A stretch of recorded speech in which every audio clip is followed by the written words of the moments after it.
चंद्रकांत दादांबद्दल मी बोलेल, ते व्यावसायिक म्हणून यूट्यूबर नाही आहेत. त्यांना खरोखरच ज्या आजूबाजूला काय परिसर वाटतात ते त्यांना दाखवायचे असतात, त्यांच्याबद्दल माहिती द्यायची असते.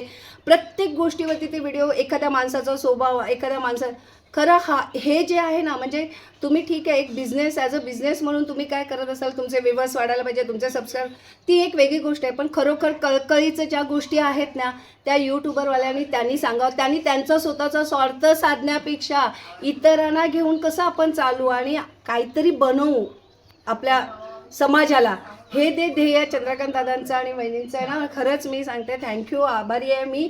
आणि म्हणूनच आम्ही तुम्हाला फॉलो सबस्क्राईब केलेलं आहे आणि आपण खूप कमी वेळात जवळ आलेलो आहोत आणि एवढ्या सगळ्या गोष्टी होत आहेत. खरंच धन्यवाद. म्हणजे बाकीच्यांचे ॲटिट्यूड बघितलं तर आम्हाला तुमचं हे असं वाटतं, आमचं सामान्य म्हणजे ठीक आहे आपण काही असेल, पण सामान्य माणसं जसं वहिनी मगाशी म्हणाल्या की एका फॅमिली मेंबरसाठी प्रत्येक व्यक्तीने जर असं रस्त्यावरती कोणी आपल्याला भेटला, जर त्याला आपण family, as a family member आपण जर म्हटलं तर ते जग खूप, म्हणजे आपल्या लोकांना आपण घेऊन पुढे जाऊ शकतो.